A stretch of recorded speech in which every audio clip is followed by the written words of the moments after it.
Hoy presentamos Zurda, apuntes contra la resignación, la mansedumbre y el conformismo de Miriam Bregman. Si todavía no tienen Zurda, les cuento que la editorial estará vendiéndolos en su stand de la feria, pero también habrá mesas aquí afuera, acá afuera de la sala, donde podrán comprarlo antes que se agote. Agradecemos a Editorial Sudamericana y especialmente a Ana Laura López, que fue quien hizo posible este libro. Gracias, Ana. No sé en qué lugar está sentada, pero muchas gracias. Ana Laura Pérez, perdón. Miriam, como ustedes saben, es abogada, preside el Centro de Derechos Humanos, el Centro de Profesionales por los Derechos Humanos, fue legisladora porteña y diputada nacional por el Partido de Trabajadores Socialistas en el Frente de Izquierda, del que en el año 2023 encabezó su fórmula presidencial. Saben que allí tuvo que discutir con algunos candidatos a los que bautizó gatito mimoso del poder económico. Es abogada de Fábricas Recuperadas, defiende los derechos de la clase trabajadora, las libertades democráticas y también a perseguidos políticos. Actuó en juicios emblemáticos de causas de lesa humanidad en los que se condenó a Miguel Echecolás, Cristian Bombernik y Alfredo Astiz, entre otros genocidas de la última dictadura. Miriam representa judicialmente a Patricia Walsh en los juicios por el asesinato de su padre, el periodista, escritor y militante Rodolfo Walsh, y también de su hermana Vicky. Aprovecho para saludar a Patricia, que sé que está acá. No la veo. Patricia. Patricia. Hola, Patricia. Quiero saludarla y además de decirle gracias por haber venido. Creo que todos recordarán cuando Patricia fue diputada nacional, fue la autora del proyecto de anulación de las llamadas leyes de impunidad, lo que permitió que se reabrieran los juicios contra los militares. Y quiero mencionar que, aunque no pudo acompañarnos, envió sus calurosos saludos Miguel Bonazo. También están presentes del área, del ámbito de los derechos humanos, de las luchas por derechos humanos, Elsa Pavón, histórica, fundadora de Abuelas de Plaza de Mayo. Gracias. Marta Ungaro, de Familiares de Exdetenidos Desaparecidos. Gracias, Marta. Silvia Bignami, de Familiares y Sobrevivientes de Cromañón, de la masacre de Cromañón. También está Ricardo Napurí, histórico dirigente del trotskismo peruano. Muchas gracias, Ricardo. También están presentes los periodistas Hermann Schiller, Sebastián Lacunza, Adriana Meyer y Ángela Lerena.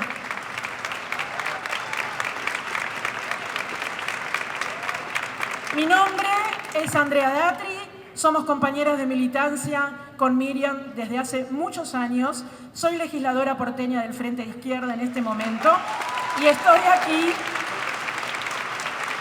aquí porque junto con nuestro compañero y escritor Fernando Rosso, que supongo que está por aquí sentado.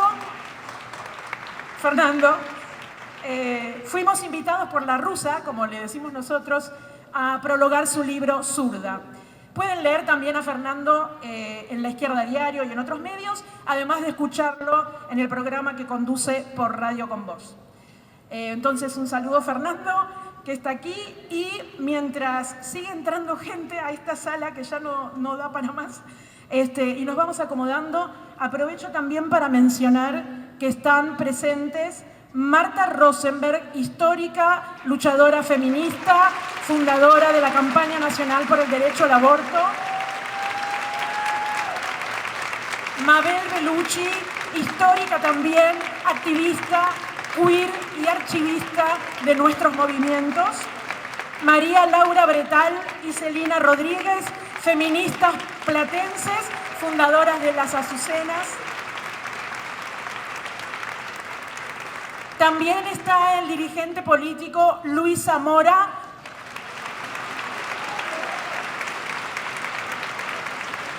Las compañeras del Frente de Izquierda, Vanina Biasi del Partido Obrero y Celeste Fierro del Movimiento de Trabajadores Socialistas.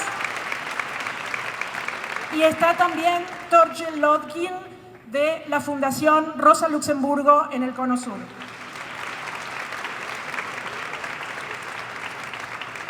Mandan saludos para Miriam desde Jujuy, donde hace pocos minutos finalizó la votación de las elecciones provinciales.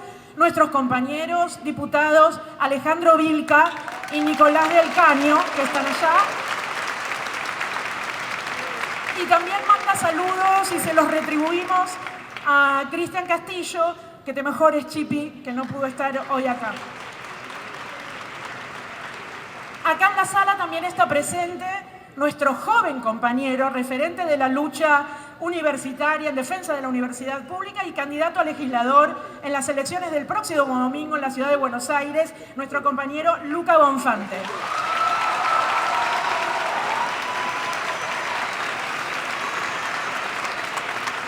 Bueno, gracias a todas y todos ustedes por estar acompañando el lanzamiento de Zurda, y ahora vamos a las presentaciones de quienes compartirán esta charla con Miriam. Empiezo por alguien que ayer, cuando le dije que iba a presentarlo, la única exigencia que me puso es que por favor la presentación sea corta.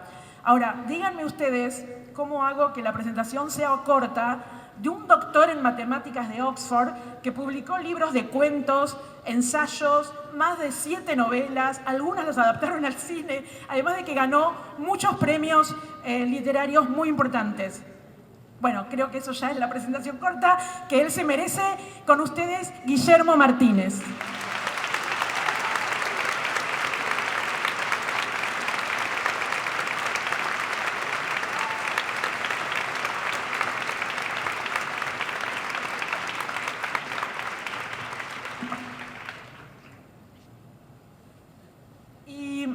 Recién llegado, con cansancio, nos acompaña a pesar del cansancio, porque quiso cumplir su compromiso y estar acá, recién llegado de la Feria del Libro de Bogotá, donde presentó su último libro, El país que quieren los dueños, que también se presentó en esta sala, que estuvo repleta hace algunos días también. A ver si nos trae suerte el economista y periodista Alejandro Berkovich.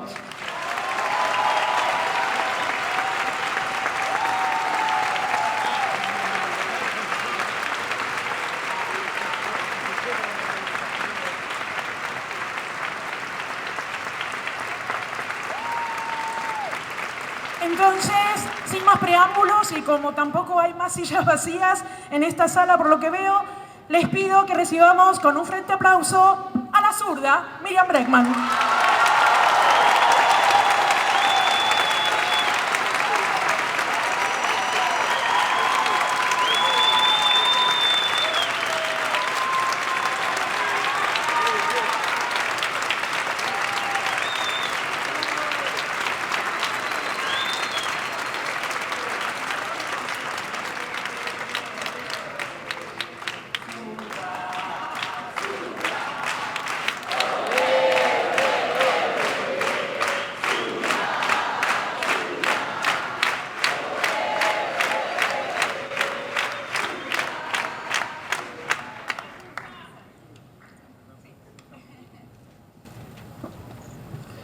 Buenas noches a todos. No sé si se escucha bien. No. Hola. Hola, hola. ¿Se escucha mejor? Bueno, buenas noches. Es para mí realmente un honor, una alegría y una gran responsabilidad presentar el primer libro de Miriam, que esperemos que no sea el último. Y quiero decir antes que nada que me parece sobre todo un libro absolutamente necesario en este momento. Es un momento en que asistimos a algo que no hubiéramos imaginado en nuestras vidas, en el desarrollo de la democracia, que es la llegada de un protofascismo que cada vez avanza más tanto sobre los derechos de los trabajadores como sobre la ciencia, contra la ciencia y contra las libertades generales, llegando a intimidar a los periodistas incluso en la última fase. Así que, y todo esto viene con la acusación de que todo lo que no piensen de acuerdo al credo libertario son zurdos. Entonces me parece que es un gran momento para clarificar qué significa ser de izquierda, qué significa recuperar la tradición de izquierda, sobre todo, como se plantea en este libro, de una izquierda anticapitalista, de una izquierda que está pensando en un futuro mejor para todos, en un futuro que supere justamente las miserias del capitalismo. Y entonces, en ese sentido, me parece que es como un momento que tomó Miriam para pararse a reflexionar de cuál es el nuevo contenido que tienen que tener la palabra de izquierda, los conceptos de izquierda para las futuras luchas que se avecinan. Quisiera decir algo que me pareció algo también original de este libro, que aparece en el prólogo que escribió Andrea Datri. Dice: nunca nadie sola, ni piensa sola, ni escribe sola, aun cuando lo haga en primera persona al singular. Mucho menos quienes somos ante todos militantes socialistas, porque en ese camino de lucha hay muchos combates parciales, a veces extendidos y desgastantes, a veces duros y desconsoladores, que solo pueden sostenerse en fuertes relaciones de camaradería y compañerismo. Creo que una de las primeras cuestiones originales del libro es que, si bien tiene algún tinte biográfico debido a la cantidad de luchas por las que atravesó Miriam, nunca se rebaja, digamos, a la hiperinflación del ego que es tan común en esta época, ¿no? Es un libro justamente un poco contra la idea del extremo individualismo, contra la idea de, bueno, me salvo yo, caiga quien caiga. Y es un libro de reflexión colectiva y de seguimientos de lo que han sido luchas colectivas en las que ha tomado parte. Claro que como ha tomado parte de tantas luchas en nuestra historia, es como una especie de Aleph que va atravesando varios de los momentos cruciales de la historia contemporánea. Y también hay otra frase del prólogo de Fernando Rosso que también me interesó mucho porque tiene que ver con lo que después desarrolla el libro, que es la recuperación de la tesis 11 de Marx, que dice: hasta ahora los filósofos solo se han preocupado por interpretar al mundo, pero de lo que se trata es de transformarlo. Ya todos, después de ver El Eternauta, sobre todo los de cierta edad, estamos muy contentos con la frase lo viejo funciona. Y creo que acá hay algo viejo que funciona muy bien, porque como suelen ser las tesis de los clásicos, se renueva su significado en cada momento. Creo que hay algo nuevo que trae este momento político, que es cierta ciudadela de las redes sociales que de algún modo interceptan la posibilidad de dar las luchas de manera más franca, como ocurría quizá en otras épocas. Entonces, cuando se habla, no se trata de interpretar el mundo, sino de transformarlo. Tenemos, me parece, que tomarlo como un llamamiento a tener cuidado con lo que sería la resistencia en redes sociales y la descarga de nuestras indignaciones y nuestros argumentos en las redes, porque parte de la estrategia del gobierno es llenarnos todos los días con algún escándalo o una infamia nueva. Y entonces hay algo de lo que tendría que ser la lucha efectiva en las calles que termina por esterilizarse en esa especie de intercambio, digamos, sin proyecto propio. Me parece que lo más importante que rescata el libro, y que es lo que más me interesó a mí, es cómo buscar en la historia, leer la historia a contrapelo es una de las consignas del libro, cómo buscar las experiencias obreras donde verdaderamente se articulan luchas que pueden cambiar decisivamente las relaciones de fuerza en la Argentina. Bien, voy entonces a una frase de Rodolfo Walsh que rescata el libro,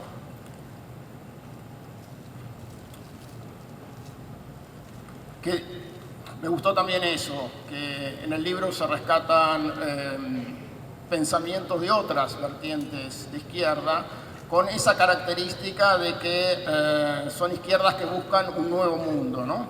O sea, Walsh, al referirse al cordobazo, dice: nuestras clases dominantes han procurado siempre que los trabajadores no tengan historia, no tengan doctrina, no tengan héroes ni mártires. Cada lucha debe empezar de nuevo, separada de las luchas anteriores. La experiencia colectiva se pierde, las lecciones se olvidan. La historia aparece así como propiedad privada, cuyos dueños son los dueños de todas las cosas. Entonces, en el hilo de esa idea, el resto del libro, porque al fin y al cabo estamos también presentando un libro, y yo cuando presento un libro siempre quiero que el libro también hable por sí mismo, ¿no? O sea, el libro va recorriendo, digamos, 4 frentes, todos frentes en los que participó Miriam a lo largo de su vida. Uno es el de los derechos humanos, en particular los juicios contra la impunidad y contra Echecolás, en donde desapareció en plena democracia Julio López, ¿no es cierto? Lo que muestra que todavía en democracia hay una parte de los aparatos represivos o una idea represiva parapolicial que está dando vuelta y que tuvo su último revival en la formación de estas fuerzas especiales que querían armarse, ¿no es cierto?, comandadas por el Gordo Dan, que después tuvieron que decir que las armas eran los celulares. El segundo frente es el de las luchas feministas, en particular el de Ni Una Menos y la lucha por el aborto.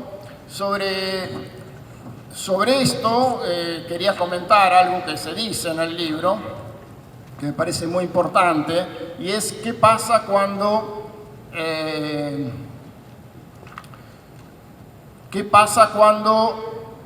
la izquierda presenta proyectos en el Parlamento. La izquierda presentó un proyecto sobre la cuestión sobre todo de la lucha de Ni Una Menos, para poder tener albergues para mujeres que pudieran, salir de las casas donde estaban en peligro, que tuvieran la posibilidad de una subsistencia económica durante ese tiempo, y con la financiación correspondiente a través de impuestos a las grandes fortunas.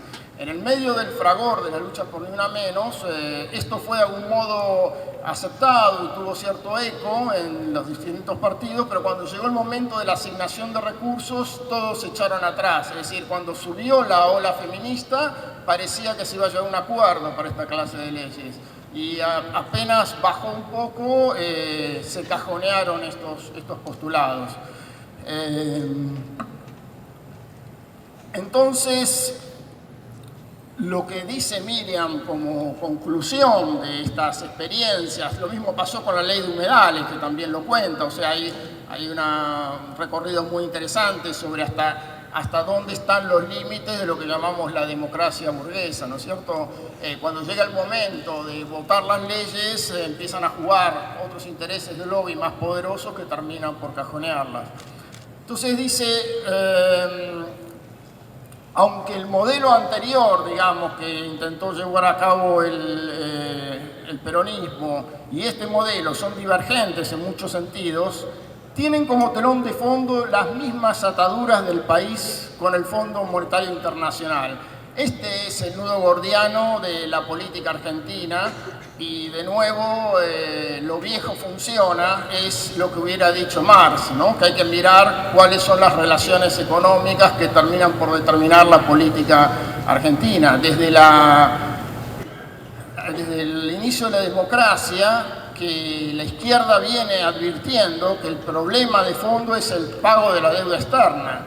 Y gobierno tras gobierno vemos que no importa la honestidad del dirigente, no importan los modales, no importa el signo político, no importa el carisma, todos van fracasando sucesivamente, dejando cada vez más pobres, porque en el fondo todos terminan siguiendo la matriz que impone el Fondo Monetario Internacional. Y la única fuerza política que está advirtiendo permanentemente sobre esta especie de límite de la democracia es la izquierda. Por eso también me parece lo importante de la izquierda para plantear algo diferente. Bueno, voy a redondear.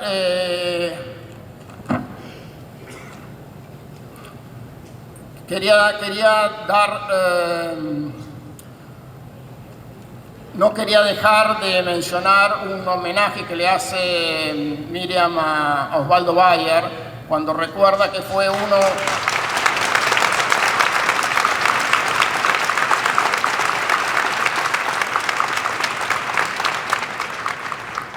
Recuerda que fue uno de los primeros que salió a defender la fábrica Sanón cuando la fábrica Sanón estaba por cerrar y hubo una recuperación a manos de los obreros. Y ahí también participó Miriam para darle cobertura legal porque hubo un intento de desalojo, etc. Se rodeó esa lucha y finalmente se logró que los obreros de Sanón permanecieran con un gran éxito y como ejemplo de lo que fue una experiencia digamos, de autogestión obrera en la Argentina, ¿no? Un modelo que tenemos que recordar y hacer proliferar, diría, ¿no? Dice Miriam, en Sanón los obreros ceramistas fueron pioneros. No hubo otra demostración más cabal de lo que sostenemos los marxistas y cualquiera con algo de sensatez. Las fábricas sin empresarios funcionan, sin obreros no. Por eso aquella fábrica de porcelanato que llevaba el nombre de su propietario, por decisión de sus trabajadores pasó a denominarse FASIMPAT, el acrónimo que surgió en una asamblea, Fábrica Sin Patrones. Bueno, finalmente...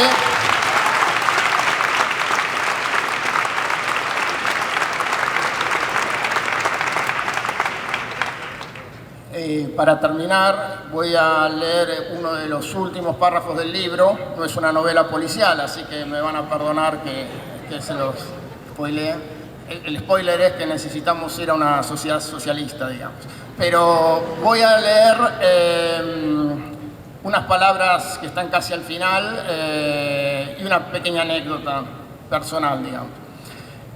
En este mundo donde campea la discriminación, el odio y la violencia contra los más vulnerables y donde la explotación se cobra el dolor de los cuerpos y el de los sueños esfumados, seguirá habiendo un joven que anude un pañuelo verde en su muñeca antes de salir de casa. Una joven, dice.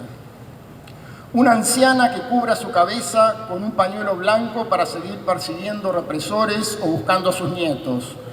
Una mujer sacando fuerzas en medio del agobio de las máquinas y la cocina para levantar su puño cerrado contra tanta ignominia. Ahí voy a seguir estando. Somos de izquierda, no solo porque estamos con ellas, sino porque nos enorgullece y nos gratifica elegir siempre estar de ese lado de la historia.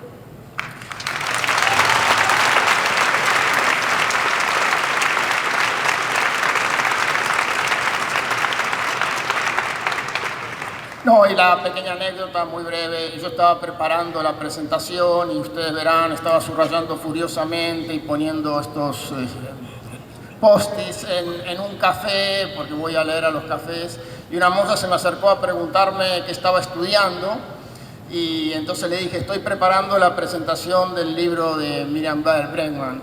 Entonces me dice, ah, sí, sabía que estaba por publicar un libro. Decirle que acá la bancamos a Miriam.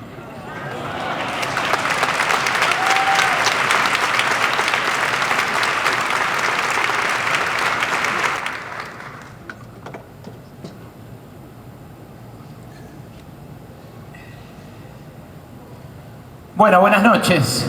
Es un honor estar acá, para mí, en serio. Gracias a todos por estar. Gracias, Miriam, por la invitación. Andy, la verdad que me van a disculpar, pero voy a arrancar con un pequeñísimo rodeo que habla de mi historia con la fuerza que integra y que integra como una referencia política Miriam. Va a ser cortito, pero me lleva a lo que me generó este libro, que también me amarraché furiosamente y celebré mientras lo leía. Seguramente está acá y si no está lo va a ver, pero yo compartía militancia con un pequeño grupo en la Facultad de Ciencias Económicas de compañeros del PTS. Nosotros éramos parte de otra agrupación, también de izquierda. La del PTS se llamaba Enclave Roja, la nuestra se llamaba Base. Siguen habiendo Enclave Roja por todos lados en las facultades. El Base quedó reducido a una pequeña expresión, pero también sigue habiendo alguno. Cuestión que, pasado, estamos hablando de hace 20 años, pasado el estallido del 2001, intentábamos organizar en la Facultad de Ciencias Económicas, en el corazón ideológico del capitalismo argentino, fuerzas anticapitalistas. Y estábamos codo a codo, obviamente. Había otra que se llamaba La Grieta, estaba el Partido Obrero, luego empezó a ganar fuerza el kirchnerismo, pero ese era el momento en el cual todavía no se había recompuesto el peronismo de haber sido neoliberal durante 10 años. Y había un militante que todavía hoy es un destacado militante del PTS, un gran economista, referencia del IPS, que publica artículos buenísimos en Ideas de Izquierda, que no lo voy a nombrar porque no tiene el micrófono para responderme acá, pero era muy grandote, es muy grandote. Y resulta que él se preguntaba por qué yo no militaba con ellos. Y claro, las pequeñas diferencias en la izquierda, ustedes saben, son muy importantes. Muy importantes. Militábamos juntos, en realidad, porque a todos nos perseguía la Franja Morada, todos luchábamos contra esa mafia, estábamos ahí con la misma, con la misma búsqueda de construir una fuerza anticapitalista. Y yo en un momento lo miro así, lo miraba así. Y le dije, ¿sabes cuál es el problema? Plin, plin, plin. Que a ustedes no se les entiende. No los entiendo cuando hablan en las asambleas, cuando hablan en las aulas, cuando escriben sus volantes. 20 años después, como dice Miriam en este libro, esta sala con más de 1000 personas, la gente que quedó afuera, este libro, que es un arma arrojadiza de anticapitalismo para todos y todas, demuestran que aprendimos a que se nos entienda mejor. Y eso es muy importante, porque los aprendizajes mutuos que se dieron en estos 20 años hablan también de una madurez política. Hoy, como dice Miriam acá, la izquierda a diario le llega a millones de personas todos los días. Es una comunicación de masas que ni siquiera logró, en términos de prensa partidaria, el peronismo, si se lo ponen a pensar. Hay un par de canales que se llaman como próceres del peronismo, que están bien, que empiezan a funcionar, pero que no tienen el alcance de la izquierda a diario ni por asomo. La derecha, incluso, con muchísimos más recursos, los recursos del capital, copió la izquierda a diario para hacer la suya. La derecha a diario, en espejo. Algo que, por supuesto, está escrito con los magros recursos intelectuales que tiene esa derecha. Pero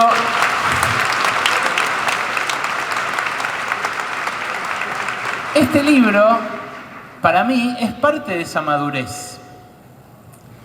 Yo hoy, cuando lo leo al compañero al que le dije no se le entiende nada al PTS, lo entiendo. Y sé que no solamente yo lo entiendo, sé que todos ustedes lo entienden.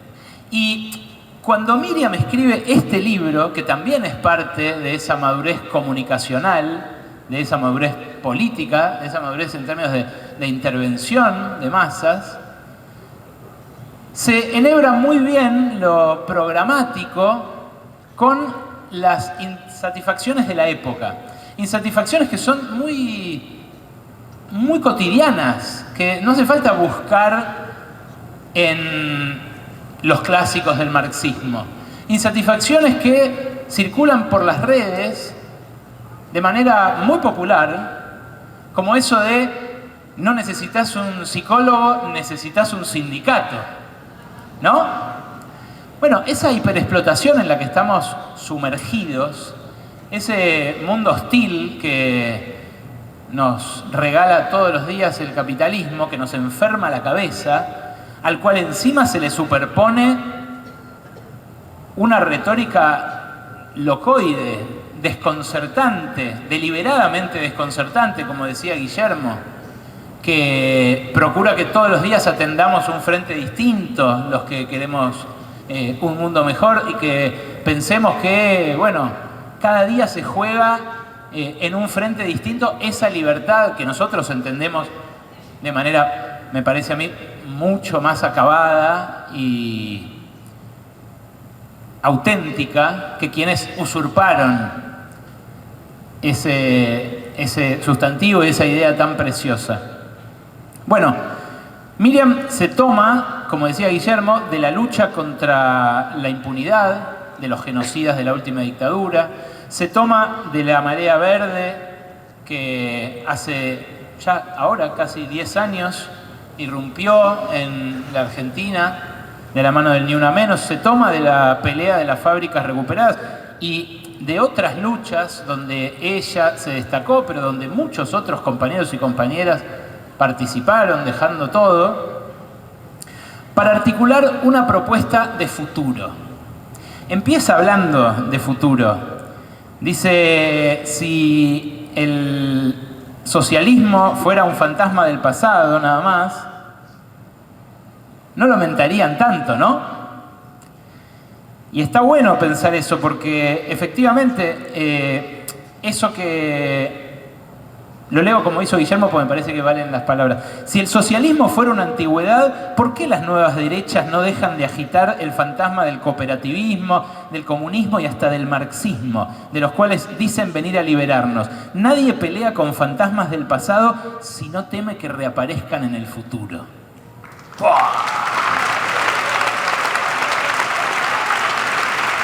Claro,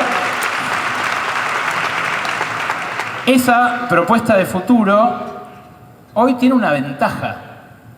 Siempre fue potentísima, porque hablar de un mundo sin opresores, sin oprimidos, de un mundo donde nos podamos querer, donde nos podamos realizar, donde el hombre no sea el lobo del hombre, como decía el gringo tosco, siempre fue algo atractivo, fascinante, algo que hizo que generaciones enteras en 2 siglos dejaran su sangre. Pero ahora encima, ellos nos ponen como el adversario y ellos nos suben el precio. Zurdos, sí, y a mucha honra, claro, claro que sí. Y es más,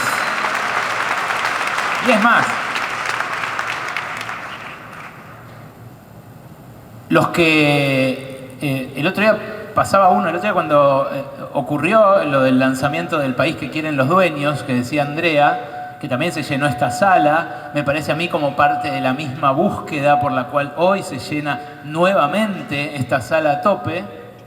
Pasó un facho cerca del stand donde estábamos haciendo Pasaron Cosas y le dijo a sus hijos: ven chicos, no sé si eran adolescentes, que me contó un amigo que casi se le va el humo y por suerte no pasó nada.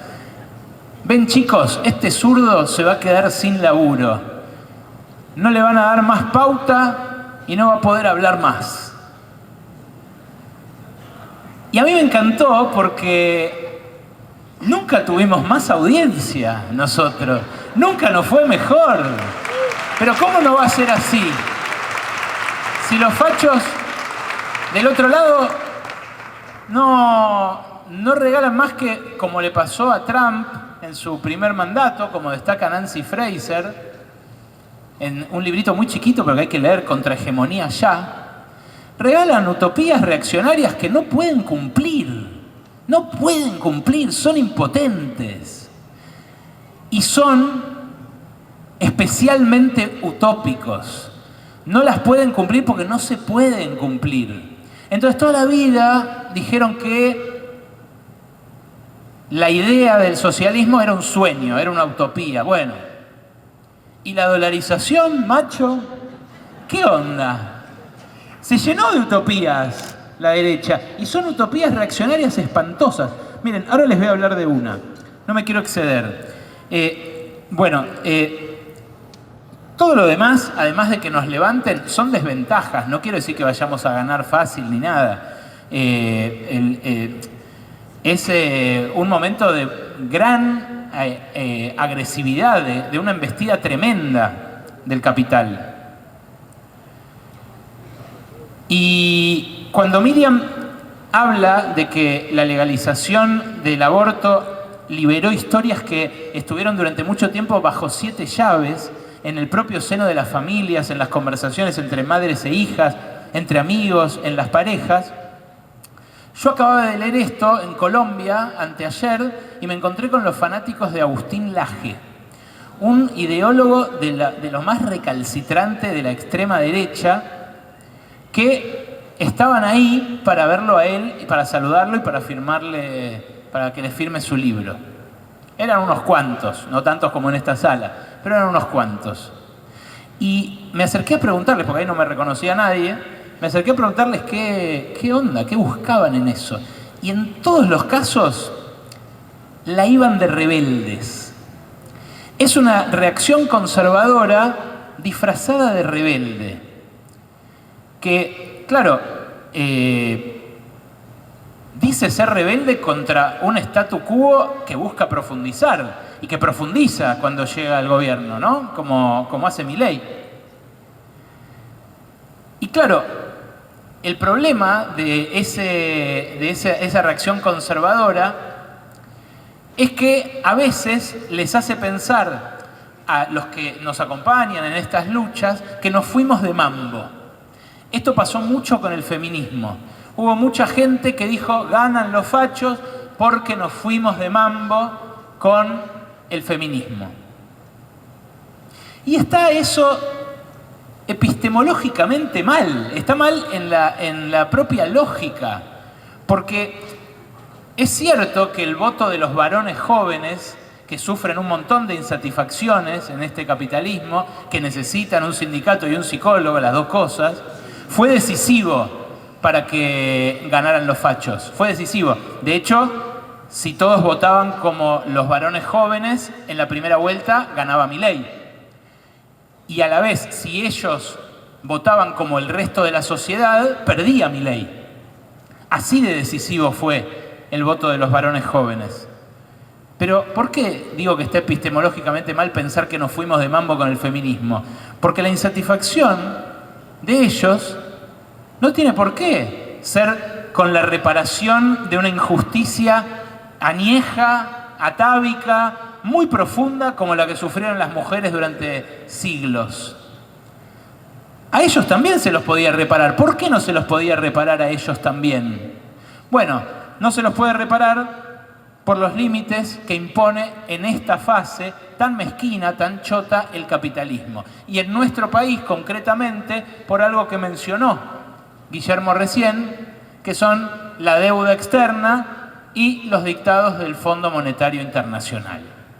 Reparémonos todos, agrupémonos todos, lean Zurda, y gracias por invitarme a comentarlo.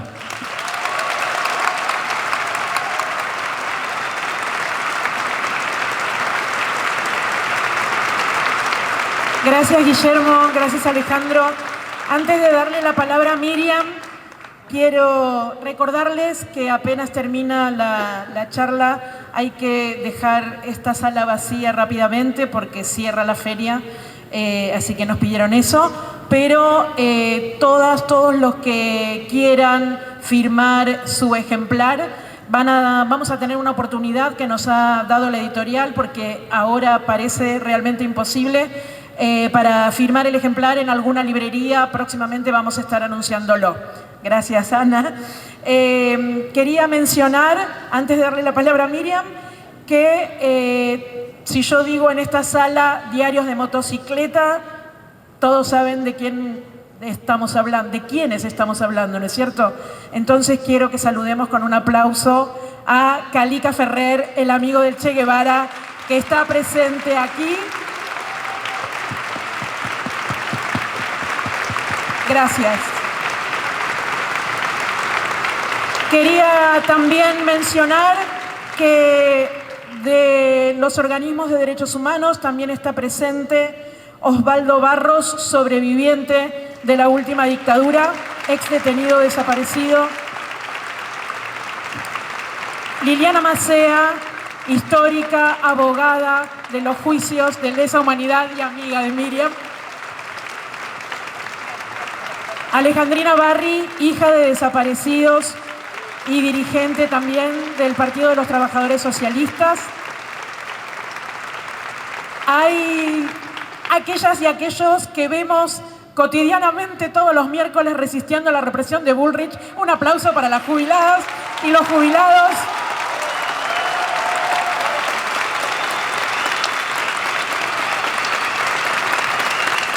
Quería mencionar que vi las caras también de el intelectual conocido también por todas ustedes de izquierda, Eduardo Gruner. Están las recontrapremiadas escritoras Claudia Piñeiro y Dolores Reyes.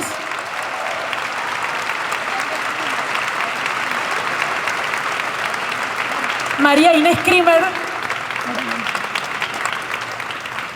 nos manda sus saludos porque no pudo acercarse, pero dijo que la quiere a Miriam a nivel de megatones de energía. Leo Maslía.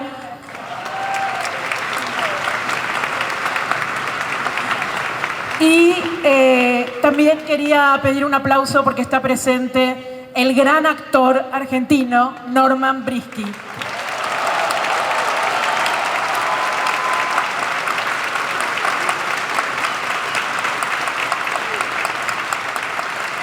Y saludamos también a quien, producto de la represión permanente de Patricia Bullrich, perdió la vista de un ojo por simplemente estar haciendo su tarea, que era defender a los jubilados y jubiladas y preparar un informe para nuestros diputados y diputadas para que lo pudieran denunciar dentro de la Cámara. El abogado Matías Aufieri, compañero del Centro de Profesionales por los Derechos Humanos. Y ahora sí, tiene la palabra la zurda Miriam Bregman. Bueno, muchas gracias. Gracias por estar acá, gracias por haber venido. Seguramente nos olvidamos de mencionar a muchos compañeros y compañeras. Trataremos de repararlo. Es todo responsabilidad de Andy, dice.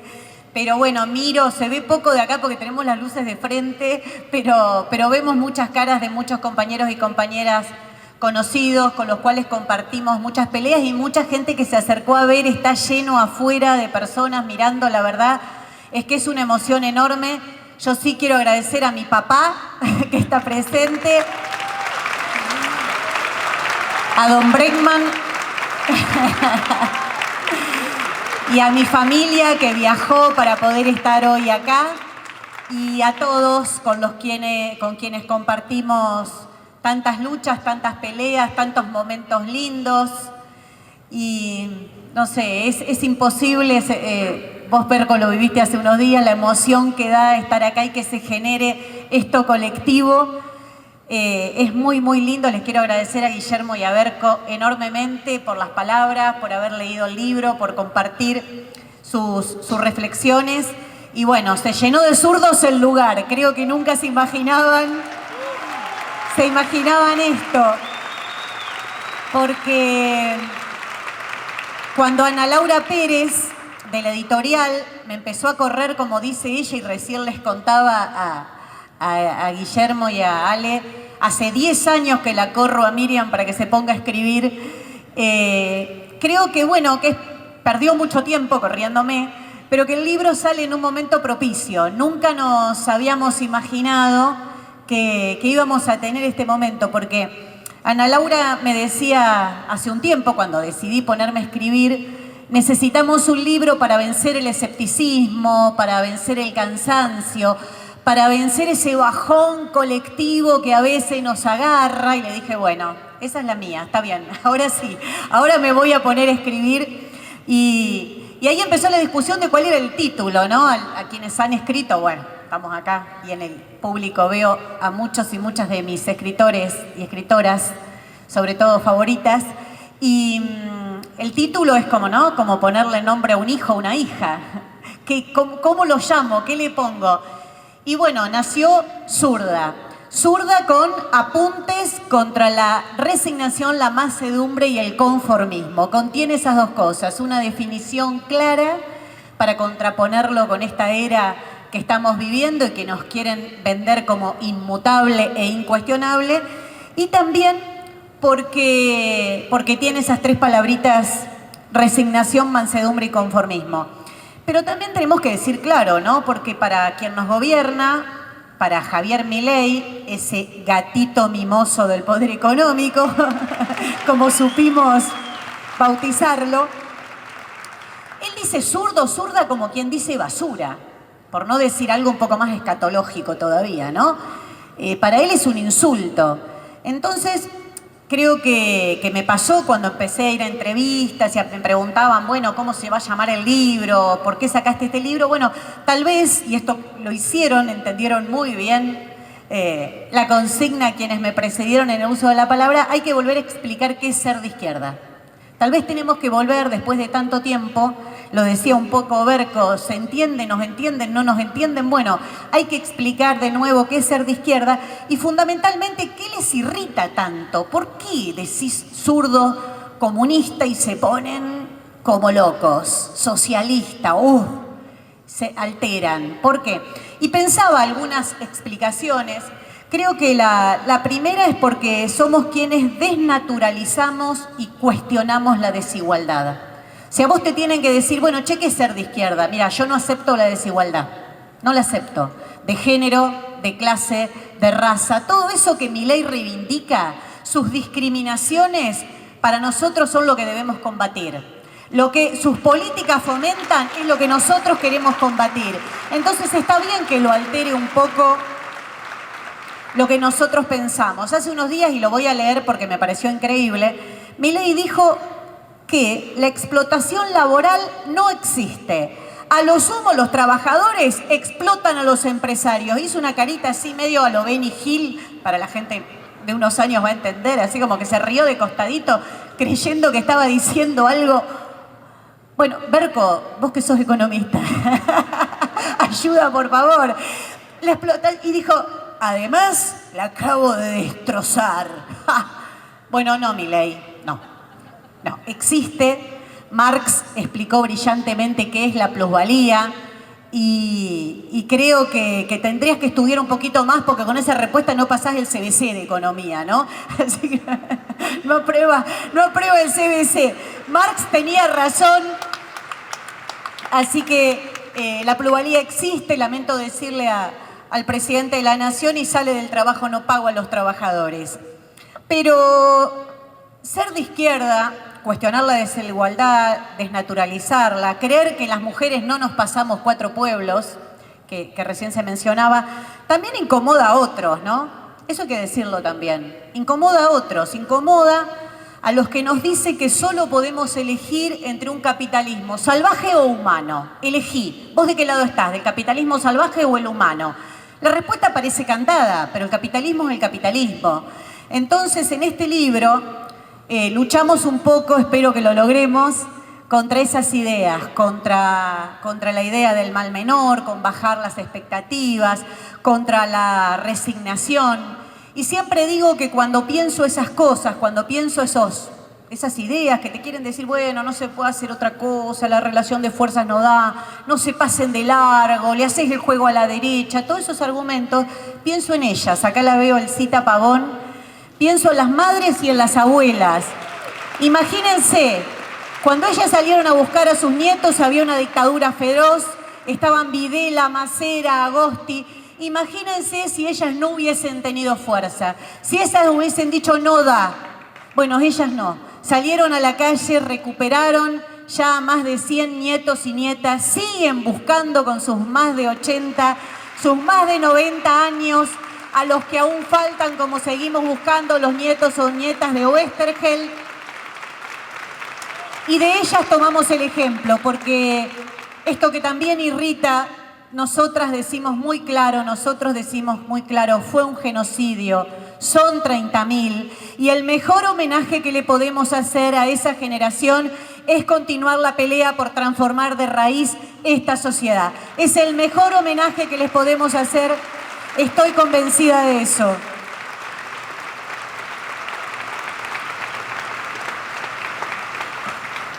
Y la segunda explicación, por lo menos que yo encontraba, es que, Berco también lo decía recién un poco, es que en esos ataques de Milei hay un reconocimiento, evidentemente, porque nadie pelea contra un fantasma, salvo las películas, nadie pelea contra un fantasma.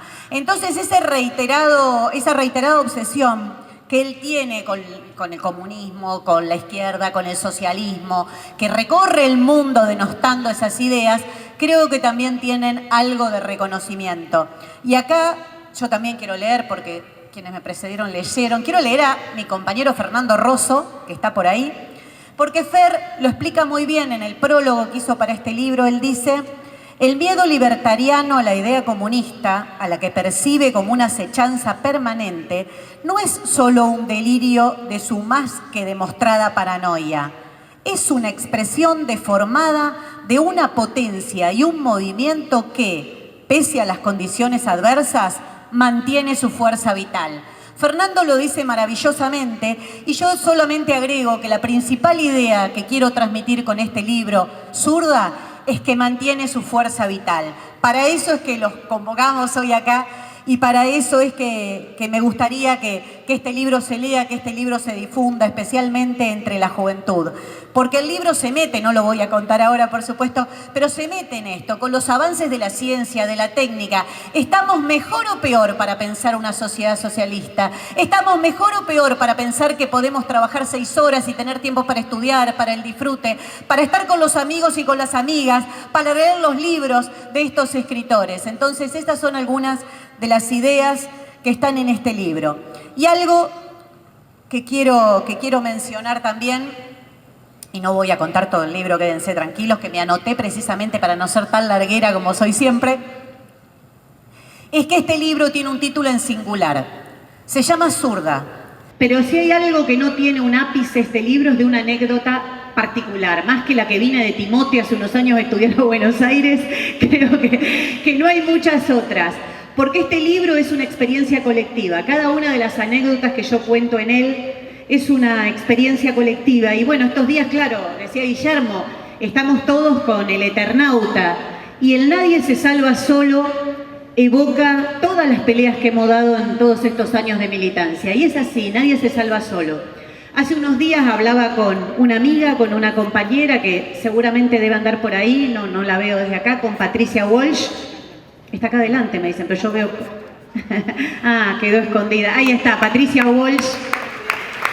Un gran ejemplo de lucha y además una amiga. Siempre me gusta decirlo porque es de esas personas que consulto habitualmente. Y hablando con Patricia, recordábamos un cuento de su padre, de Rodolfo, Un oscuro día de justicia. Y en ese libro, en ese cuento, perdón, hay una frase donde Rodolfo analiza un poco esta idea del héroe individual, ¿no? De unos niños que estaban esperando que venga un tío que los salve del celador malo del colegio. Y no lo salva el tío. Entonces Rodolfo pone una frase que me parece maravillosa y dice, en aquel acto, el pueblo aprendió que estaba solo y que debía pelear por sí mismo y que de su propia entraña sacaría los medios, el silencio, la astucia y la fuerza. De nuevo, Rodolfo rescata esto del héroe colectivo en esta pluma maravillosa. Y además, ya que estamos en la Feria del Libro, es parte también de algo que él conversa con Ricardo Piglia en un reportaje que le hace Piglia, si no me equivoco, 1967, por ahí. Piglia le hace un reportaje a Rodolfo Walsh y hablan de esto, porque a Piglia también le llama la atención esta idea de héroe colectivo, de construcción colectiva. Nadie se salva solo, dicho de otra manera y con la pluma maravillosa de Rodolfo Walsh. Así que en cada una de las páginas de Zurda van a encontrar un poquito de estas experiencias colectivas, desde aquella que dan mis compañeros en Jujuy, que hoy hicieron que algunos de mis amigos y compañeros no estén acá porque están dando pelea en aquellas tierras, de la pelea que acompañamos, que somos parte de los pueblos originarios por los territorios para que no se vuelvan territorios de sacrificio, porque vamos a seguir peleando por la ley de humedales, no vamos a abandonar esa pelea, por los compañeros y compañeras que se organizan con nosotros y que también dan pelea en los ingenios, en las tierras de Blaquier, por las fábricas recuperadas, los compañeros de Madigraf, los ceramistas de Neuquén, que como dijo Celia, aquella compañera lideresa de la fábrica Bruckmann en el año 2001, que en el año 2001 fue ocupada por aquellas mujeres que con tijeras en mano dijeron que si manejaban una fábrica podían manejar un país, y eso asustaba a las clases dominantes. A esas que siempre han procurado que no tengamos historia, bueno, a esas les asusta que los trabajadores y las trabajadoras puedan tomar los medios de producción y hacerlos funcionar. Y bueno, son estas historias que acá sería imposible nombrarlos a todas y a todos, pero le digo que hay un montón de sobrevivientes, de familiares, de detenidos desaparecidos también que están hoy acá acompañándonos, y que les agradezco mucho porque siempre que participé y participo en los juicios de lesa humanidad, lo hago participando de colectivos. Jamás lo hice sola, y a veces nos escuchan las que tenemos la posibilidad de llegar a un medio de comunicación, de hablar, pero es una pelea colectiva con sobrevivientes, con querellantes, con mis compañeros del CEPROD, del Centro Profesionales por los Derechos Humanos, porque todas las peleas que damos con Andrea Datri, con Pani Rosas, en Argentina y por suerte en muchos otros lugares del mundo, es solo una partícula de esa pelea que damos las mujeres, que damos las diversidades contra la opresión, y que nunca, nunca sepan que vamos a bajar las banderas. Nunca nos van a convencer que nos pasamos ni uno, ni dos, ni tres pueblos. Es parte de nuestra pelea contra la explotación, es parte de nuestra pelea contra la opresión, y nos sentimos orgullosas de eso. Porque seguro nos conocen mucho más por las peleas que damos con mis compañeros, legisladores, diputados, algunos los mencionaron, pero todo esto es parte de colectivos mucho más grandes. Y quiero, además de decirles que somos una comunidad de socialistas, decirles que hay una comunidad a la que pertenezco y que es la que me ha permitido ser parte de todas estas luchas, que es la de mi partido, la del Partido de los Trabajadores Socialistas, del PTS. Así que agradezco también a todos mis compañeros y compañeras que están hoy acá. Zurda es muchos zurdos juntos. No es un poquito de zurdos, somos un montón de zurdos y zurdas juntos que estamos compartiendo esta experiencia, y por eso estamos resignificando este término, porque lo queremos transformar en bandera. Para ir terminando, les quiero leer una frase del libro que por suerte ninguno de los dos que leyó antes, yo estaba escuchando y voy a leer la que yo había elegido. No pasó. Quiero leer una frase del libro porque, perdonen el spoiler, pero bueno, leímos y los tres queríamos decir algo, que contra el mensaje de sálvese quien pueda, que en realidad encubre una competencia salvaje de todos contra todos, insistimos en que la clase trabajadora no se reduce a una suma de individuos, sino que sigue siendo la clase productora de la sociedad. Y por esa razón, aporta nuevas relaciones de cooperación y un enorme potencial creador, que hoy están expropiados por el capital, pero podrían abrir paso a una nueva sociedad socialista construida desde abajo.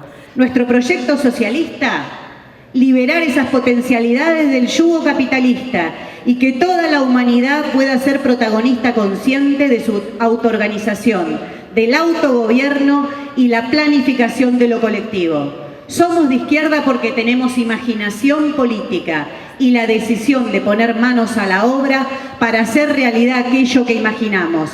En la resignación avanza la derecha. Por eso, sí, tengo un montón de papeles, dice Andy, me pone nerviosa que tiene un montón de papeles, pero no, voy bien, no me perdí. Él es matemático, o sea que supera todo lo que yo pueda hacer o decir. No, solamente quería decir para terminar y agradeciendo nuevamente la presencia, que viendo esta sala repleta, viendo la cantidad de personas que quedaron afuera, viendo la cantidad que nos mandaron saludos, que no pudieron estar, pero que lo van a seguir por La Izquierda a diario, en Argentina y de otros países también, porque recibimos muchas invitaciones, ganas de recibir el libro y de compartir este momento en otros países, pienso que no nos podemos permitir la resignación. No podemos permitir que la resignación nos convierta en un grupo de presión de otros proyectos, de otras ideas, ni sostener aquellos que jamás van a llevar adelante nuestros ideales. Creo que toda esta potencialidad demuestra que tenemos que pelear por nuestras ideas, que esas ideas, si lo hacemos en forma colectiva, tienen muchísima potencialidad y que todos los que estamos acá, porque lo sabemos o porque lo acabamos de descubrir o porque queremos descubrirlo y saber qué es eso, nos sentimos un poco de izquierda. Así que a pelear por nuestras ideas, no bajemos nunca nuestras banderas porque estamos convencidos, estamos convencidas que esas ideas pueden transformar esta sociedad de raíz. En eso ponemos todo nuestro esfuerzo, por eso nunca vamos a bajar nuestras convicciones, ni decir que no se puede, ni que estamos cansados, ni que estamos cansadas. Hacemos de zurda una bandera, hacemos de ser de izquierda una forma de vivir, de pensar, de tener principios, de tener valores, y lo quería compartir hoy con ustedes, y la verdad es que el resultado fue maravilloso. Lo veo acá al papá de Darío Santillán. Por Darío, por Maxi, por todos esos pibes ejemplares, por esa juventud, como Mariano Ferreira, como tantos otros, como Santiago Maldonado, que han dejado su vida en la pelea por otra sociedad, por transformar esta sociedad de raíz. Yo a Darío además lo conocí, siempre contamos anécdotas con Alberto, era un ser muy, muy hermoso.